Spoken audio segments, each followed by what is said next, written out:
سورہ اعراف کی آیت کر دو 23، وہاں یہ کلمات موجود ہیں۔ 23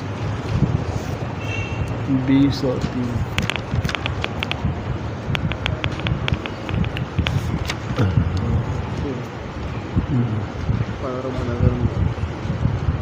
آیت نمبر 23 20 اور 3 بیٹے۔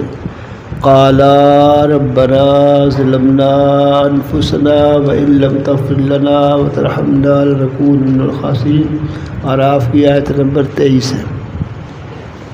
یہ کلمات سیکھ لیے اور ان کلمات سے معافی مانگی۔ اللہ نے تاب علیہم رجوع فرما لیا۔ اللہ بہت توبہ قبول کرنے والے، بہت رحم فرمانے والے۔ کچھ لوگ انبیاء علیہ السلام اور صحابہ کرام رضی اللہ عنہ کی غلطیوں کو پکڑتے ہیں، عیب جوئی کرتے ہیں، جو بالکل غلط اور جہالت ہے۔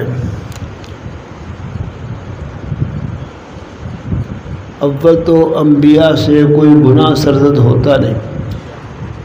یہ جو قصہ پیش آیا ہے دانا کھانے کا، اس کو لغزش سے تعبیر کرتے ہیں، خلاف اولا سے تعبیر کرتے ہیں۔ جو بہت مقرب ہوتے ہیں ان کی چھوٹی سی بات پر گرفت بڑے گناہ جیسی ہوتی ہے، جو ان کے مقرب ہونے کی نشانی اور علامت ہے۔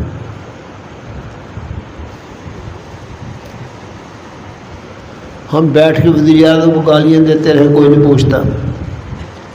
ان کا اپنا مقرب سیکرٹری ذرا سی کو بات کہے اس پر گرفت ہو جائے گی۔ تو انبیاء پر گرفت ہوتی ہے ان کے مقرب ہونے کی نشانی ہے، نہ یہ کہ ان کے عاصی اور گناہ گار ہونے کی نشانی۔ پھر یہ دیکھنا چاہیے خطا ہو گئی، لیکن خطا کے بعد احساس کیسا ہوا۔ ہم تو توبہ کرتے بھی گناہوں کی لذت محسوس کرتے ہیں، اور ان کا حال یہ ہے کہ خطا ہونے کے بعد جو معافی مانگتے ہیں اللہ پاک سے، جو ندامت اختیار کرتے ہیں، شرمساری اختیار کرتے ہیں، وہ ایسی ہوتی ہے کہ گناہ کرنے سے پہلے جس مقام پر تھے توبہ کرنے کی وجہ سے اس سے بھی آگے بڑھ جاتے ہیں۔ ایک قصہ حدیث کا ہے، ایک قصہ قرآن پاک میں مذکور ہے۔ آدم علیہ السلام سے یہ خطا ہوئی۔ مفسرین نے لکھا ہے کہ جب زمین پر اتار دیے گئے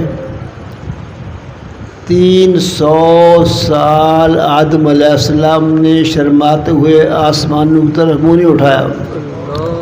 3 سال نہیں، 3 گھنٹے نہیں، 3 دن نہیں، 300 سال آسمانوں کی طرف منہ اٹھاتے ہوئے شرم محسوس کی، اتنا احساس ہوا ہے۔ ایک صاحب حضور اقدس صلی اللہ علیہ وسلم کی خدمت میں آئے کہ میں نے شراب پی لی ہے، مجھے پاک کر دو، یعنی سزا دے دو۔ شرابی کے 80 کوڑے لگائے جاتے ہیں، چائے نہیں ہوا ہے، شرابی کے 80 کوڑے لگائے جاتے ہیں، یعنی کوڑے لگا کر مجھے پاک کر دو، میں گناہ سے پاک ہو جاؤں۔ اگر وہ ظاہر نہ کرتے میں نے شراب پی ہے، خاموشی سے توبہ کر لے تو بھی کافی تھا، لیکن اپنی غلطی کا احساس اتنا زیادہ ہوا کہ آپ کی خدمت میں حاضر ہو کر خود کہا طہرنی یا رسول اللہ، اللہ کے رسول مجھے پاک فرما دو۔ حضور نے سختی کے ساتھ کوڑے مارنے کا حکم دیا۔ حکم یہی ہے کہ حدود وغیرہ نافذ ہوتے ہوئے نرم برتاؤ نہ کیا جائے، تمام لوگوں کے سامنے سزا دی جائے، اس سے جرائم مٹتے ہیں۔ خیر بات لمبی ہو جائے گی۔ بات تو سختی سے فرمائی۔ جب اس کے کوڑے لگ رہے تھے، حضور مسجد میں بے چین ہو کر ٹہل رہے تھے کہ مجھے رسول اللہ آپ نے حکم دیا، اس کو سزا ملی۔ فرمایا تم اس کے گناہوں کی دیکھتے ہو، اس کے احساس کو نہیں دیکھتے؟ وہ خود چل کے آیا ہے کہ مجھے پاک کر دے۔ اس لیے ان حضرات سے اگر کوئی خطا ہوئی بھی ہے کسی سے تو اس کے بعد توبہ کرنے سے وہاں پہنچے ہیں جہاں گناہ سے پہلے تو اس سے بھی آگے پہنچ گئے اللہ کے پاس.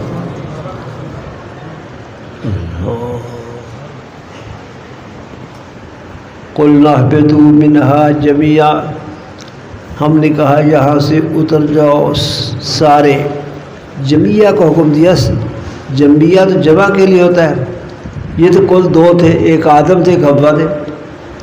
اور اہبطوا کا صیغہ بولا، جمع کا صیغہ. تم اترو. اہبطا کہنا چاہیے تھا. قُلْنَا اهْبِطَا، ہم نے کہا تم دونوں اتر. دونوں نے کہا تم سب اتر جاؤ. جمع کا صیغہ استعمال فرمایا ہے. اس کی وجہ یہ ہے، مفسرین کہتے ہیں کہ حکم جو ہے وہ دو کو نہیں تھا، زیادہ کو تھا. بعض نے کہا کہ مخاطب اس کی خود بھی ہے، ان کی جو پیٹ میں کمر میں ان کی اولاد آنے والی، اس کا لحاظ کر کے اہبطوا جمع فرمایا. آدم، حوا و ذریتہما، اور ان کی اولاد.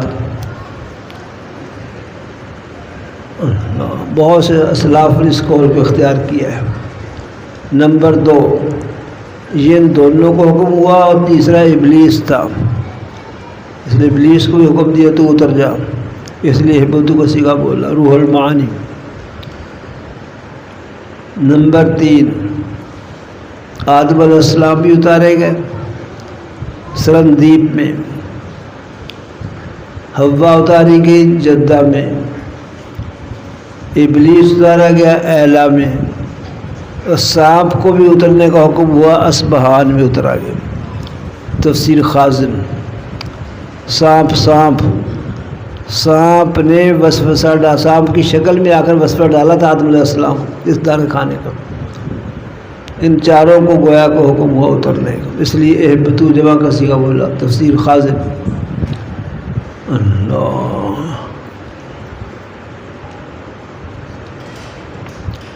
نمبر 4، جن کو حکم ہوا ان میں ایک آدم ہے، ایک حوا ہے، ایک طاؤس ہے. طاؤس کہتے ہیں مور کو، طاؤس ہے. اور ایک سانپ ہے، ایک ابلیس ہے. آدم، حوا علیہ السلام، اور مور اور سانپ اور ابلیس. تفسیر ابن عباس. فَإِمَّا يَأْتِيَنَّكُم مِّنِّي، ہاں ایک بات رہ گئی. اہبطوا فرمایا یہاں، اور پہلے بھی اہبطوا کہہ چکے ہیں. وَقُلْنَا اهْبِطُوا بَعْضُكُمْ لِبَعْضٍ عَدُوٌّ، دیکھو پیچھے آیت نمبر 36. اہبطوا پہلے کہہ چکے، پھر اہبطوا، یہ تکرار کیوں ہے؟ جوابات. نمبر 1، تکرار للتاکید ہے. تاکید کے لیے تکرار فصاحت و بلاغت کے خلاف نہیں ہوتا. جو اسی مثال میں دیا کرتا ہوں آپ کے سامنے کئی دفعہ، یاد ہے؟ کوئی آدمی نماز نہیں پڑھتا، میں اس کہتا ہوں نماز پڑھا کر، پھر کہتا ہوں نماز پڑھا کر، وقت پر نماز میں پہنچا کر. یہ تکرار ہے، لیکن تاکید کے لیے صحیح ہے. تاکید فصاحت کی بلاغت کے خلاف نہیں، عین فصاحت اور بلاغت ہے. نمبر 2، پہلا اترنے کا حکم جنت سے تھا، دوسرا اترنے کا حکم آسمان سے، زمین پہ اترو. اہبطوا پہلا، من الجنہ، جنت سے اتر جاؤ.